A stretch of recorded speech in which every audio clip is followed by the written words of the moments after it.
You're listening to 5-episode thriller. Dare to like this episode and subscribe if you hunger for more. Now, let the shadows begin to stir. Title: Murder on the Ghan. A Deadly Plot, Episode 3 *. Kearney's eyes flick from me to Jacob.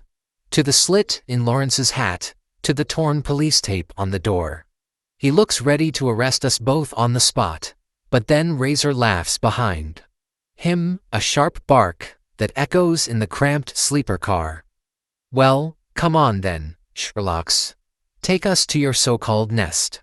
Kearney doesn't bother cuffing us. Maybe he thinks it'll be easier to watch us run if we try something stupid. Maybe. He's finally curious enough to see whether we really are better at this than he is.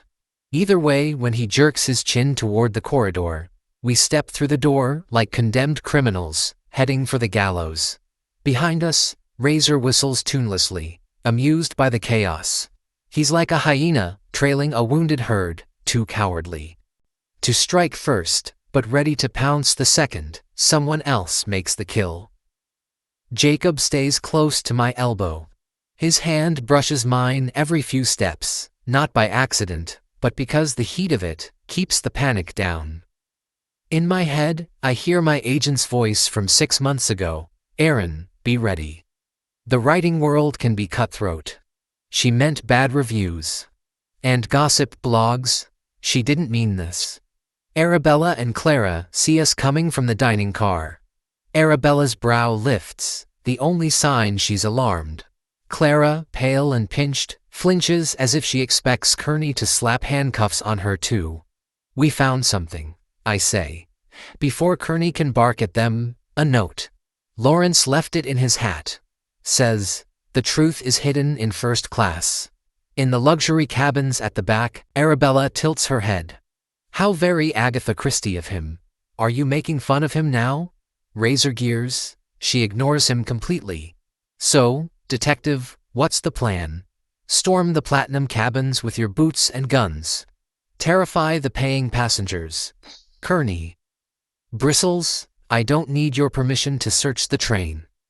Oh, spare us the speech. You'll bungle it. Let us do it quietly, or you'll have a riot when the headline is Cops Drag Billionaire's Wife Out in Her Nightie.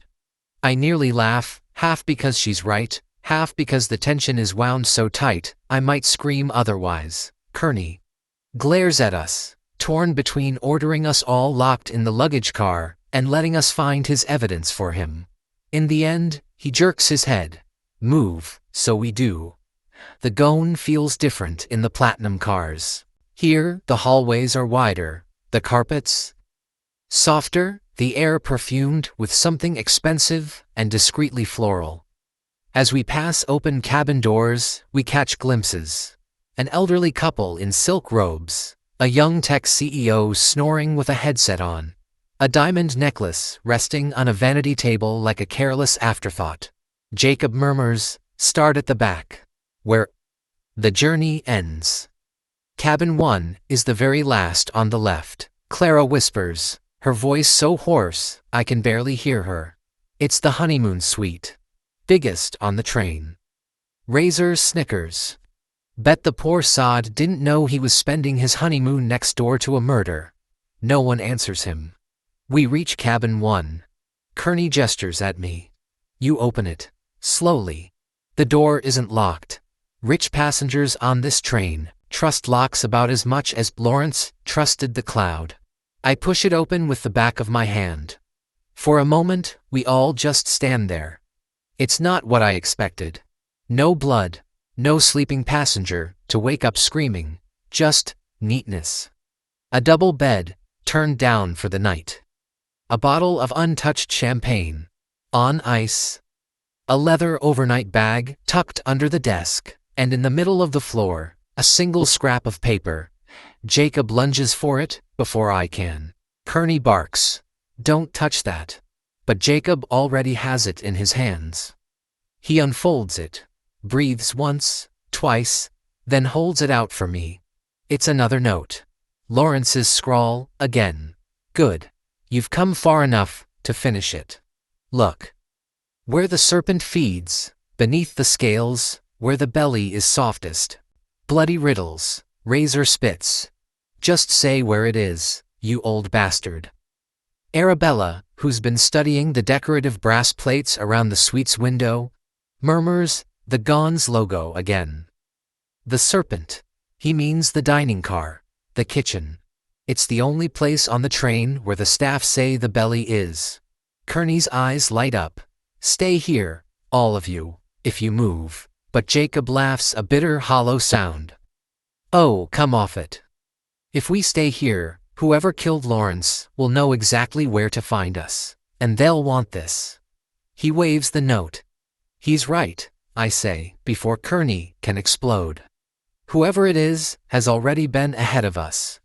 Once they'll get rid of whatever's left, if we don't hurry. Clara edges closer to me, almost hiding behind my arm. Please. I don't want to stay here alone. Kearney looks at us, for bickering writers. One Lewis Cannon, reality star, and a trembling poet, and realizes he's outnumbered, badge or no badge. He jerks his head. Fine, but you stay in front. Of me? Any funny business, I cuff you all, and let the headlines have you. So we march again. A ragged parade of suspects and sleuths through the plush belly of the Ghan. The dining car is empty now. The staff huddled in the kitchen to gossip, and pretend they're not afraid. The door to the pantry swings a little on its hinges, making a soft thup-thup sound that scrapes my nerves raw. Jacob mutters, under the belly, behind the scales. Arabella steps forward and runs her fingertips along the baseboards. Under the stainless steel counters, there, nearly invisible behind a loose panel, is a tiny latch. She doesn't hesitate. She pops it open. Inside is a dark, shallow crawl space, just big enough for a single locked tin box. Razor reaches for. Kearney swats his hand away and lifts it himself, setting it on the counter like a holy relic. We crowd around as he flicks the old brass clasp. For a heartbeat, the rattle of the train on the tracks is the only sound in the world. Then the box opens. Inside, a thick stack of pages, typed but heavily annotated in Lawrence's unmistakable scrawl. On top is a sticky note, yellowed and curling. This is the truth. Let it out, and watch the serpents devour each other. Arabella sucks in a sharp breath. He wanted this found. He wanted the world to see it. Kearney lifts the first page. His lips move as he skims the opening lines. His brows shoot up. What is it? Clara whispers. He looks up at us, his eyes colder than the outback night. It's not just about blackmail. It's a list, a confession, and if this is true, you're not just suspects anymore. You're all part of it. Jacob tries to snatch the pages, but Kearney snaps the lid shut, hugging the box to his chest. Razor's grin is gone. For once, he's silent. I stare at the locked tin and feel my stomach drop through the floor. Lawrence didn't just write a murder mystery. He wrote a loaded gun, and one of us, maybe more than one, is about to pull the trigger. Outside, the Ghan barrels south, through the endless dark. Inside, I realize too late. This story doesn't want a detective. It wants a scapegoat. And, if I can't untangle it first, I know exactly who it'll devour. If you'd asked me, back when this trip was just an exciting invitation, what I feared most about sharing a train with my literary heroes, I'd have said something charming, like bad reviews, or accidentally spilling wine on Arabella.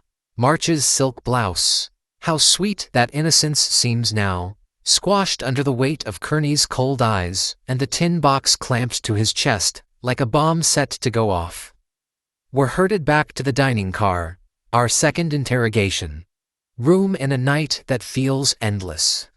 The passengers in platinum class are blissfully asleep, dreaming of desert sunrise and fancy breakfasts, while 6 crime writers sit at a table littered with half-empty teacups, staring at a confession that could ruin us all.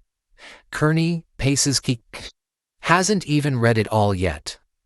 I can see him struggling to decide what to skim and what to commit to memory. He won't let us see more than the single page he waved at us earlier, the page that named names, not clear ones, not yet. Just hints, the affair no one suspected, the book stolen and sold for millions. The death covered up in Perth. I feel sick remembering Lawrence's note in his hat. If they knew what happened in Perth, ... Arabella sits very straight, legs crossed. One perfectly manicured hand drumming on her armrest. Clara looks like a ghost of herself, hunched over, muttering half-finished lines of poetry under her breath, like a prayer. Jacob keeps wiping his glasses with the same filthy handkerchief, round and round, lenses smudged worse, each time.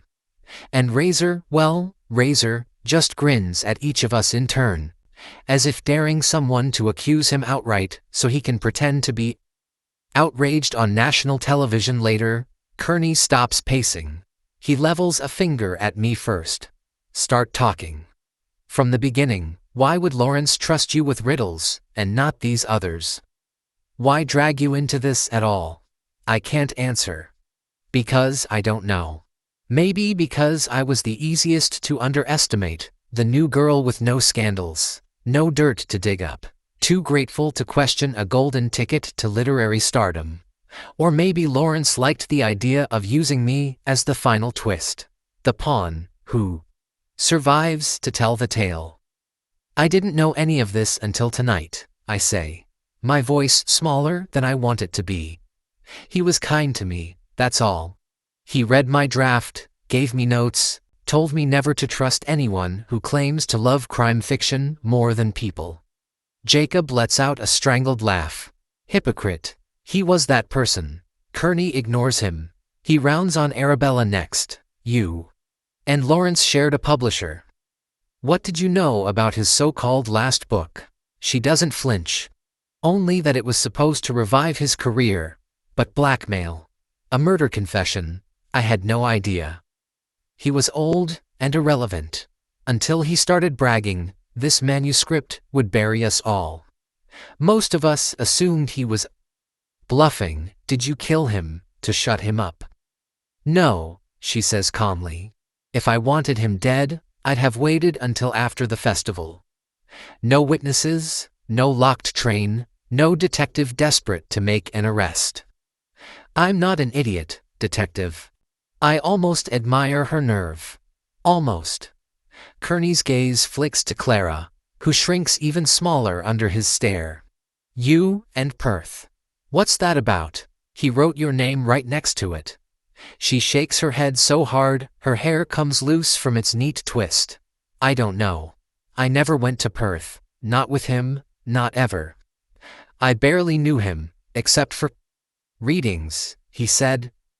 My poetry was derivative. Why would I kill him? Because you had something to hide. She bursts into tears. Razor leans back, obviously enjoying the show. What about you, big man? Kearney rounds on him. You fancy yourself a bad boy, but we both know you're a coward. Too squeamish to stick a knife in someone's gut. Or was it easy once the cameras were gone? Razor shrugs, unfazed. Didn't do it. Wish I had. Now, I wish I'd filmed it. Too. I'd be the biggest reality star alive. You've got no proof, copper. Kearney pinches the bridge of his nose. I can see him fighting the urge to just lock the door and leave us in here until Adelaide. But I know him well enough by now. He wants the neat ending, the clear motive. The evidence that sticks, and all he has is this wretched box, a pile of paper and riddles, from a dead man who loved to lie for a living. Jacob clears his throat. Detective, may I? He gestures to the box. Kearney's hand tightens on it. If you want the truth, Jacob says, voice soft but sharp, then let the writers do what we do best. Let us read it. All of it. We know his style, his codes, his favorite tricks. We can tell you what's real and what's just another twist to mess with your head. Kearney hesitates. So do I, because Jacob is right. Only we can untangle Lawrence's web of half-truths and games. But what if the truth in those pages destroys us all before we reach Adelaide? Arabella gives Kearney her most regal stare. Detective, your choice is simple. Trust us and get your killer. Or keep us caged and let the killer destroy the evidence while you watch. A moment of silence. Even the train seems to hush around us, the wheels whispering secrets none of us want to hear. Kearney swears under his breath. He tosses the tin box onto the table with a thud that rattles the teacups. Fine, you've got 1 hour. Read it. But if you lie to me, if you hide one single word, I swear to God, you'll all ride the rest of this journey in handcuffs. He storms off, Razor trailing after him with a mocking salute. And just like that, we're alone again. 5 writers and a box that holds the power to destroy or save us. Jacob opens the lid. The first page crackles as he lifts it free. He meets my eyes, and for once, there's no joke, no panic, just fear. And a flicker of hope. Ready, he whispers. I nod, because whatever Lawrence wrote, however many lives it wrecks, this is my story now, and I intend to finish it. End of episode 3. If this tale left you uneasy, give it a like, share it with someone brave enough to listen alone, and subscribe to 5-Episode Thriller